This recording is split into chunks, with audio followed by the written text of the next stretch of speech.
We are meeting here once more in Delhi for a cause which touches and concerns the welfare and well-being of the children of the world, not just for today, but for all of their tomorrows. And perhaps it's an opportune time to ask ourselves whether, since we last met in these circumstances, whether the global situation affecting the welfare of children has changed for the better. And I believe that if we did some soul searching carefully, the answer has to be no. It may be that national governments in their programs have created agendas that cater in some instances and in some situations for the welfare of children. But in many parts of the world, as a result of tribal conflicts, ethnic conflagrations, territorial disputes, terrorism, poor governance, as a result of the HIV/AIDS epidemic and governmental corruption, these matters are wreaking havoc on the lives of children.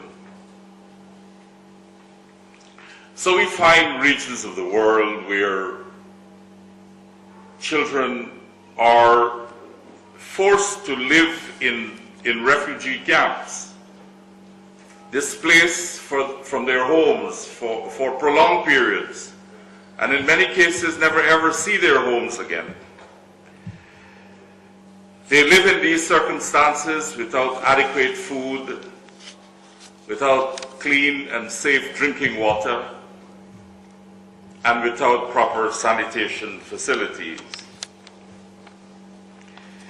The effects of war and other forms of conflict result in a deprived childhood, loss of schooling, disease, hunger, rape, and oftentimes death. One of the alarming spin-offs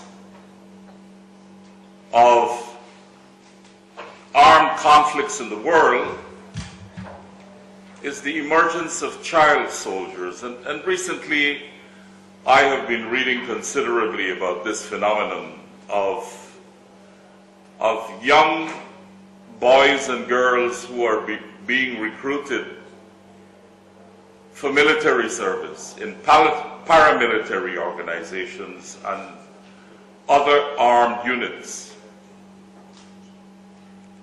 They are placed in combat situations and they suffer immense psychological and physical damage. They are placed to operate as spies, to clear and lay landmines, to work as porters, and they suffer the most horrendous consequences. For young girls who were abducted into these circumstances, they face rape and other forms of physical and sexual abuse. And so, really we must ask ourselves, what is the role of the United Nations when the children of the world face these horrendous situations? And I believe the record of impotence of the United Nations has never been poorer than now. This is so evident when one thinks of situations in some regions where some nations are allowed nuclear technology and resources and others are not, because those with nuclear resources and capabilities feel that those others should not have it. I would want to make it very clear that I don't hold any brief for any nation wishing to develop nuclear capabilities.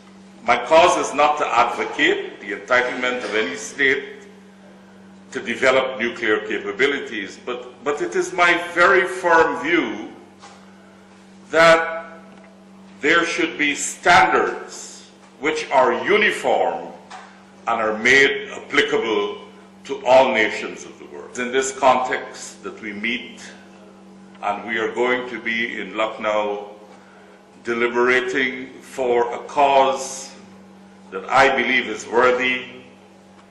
It is a cause that I support, a cause in which the children of the City Montessori School, led by the untiring Dr. Jagdish Gandhi, are struggling to ensure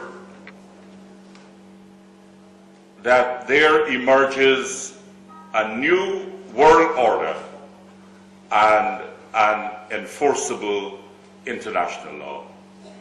I urge that we all support this cause because it is deserving of our support. Thank you very much.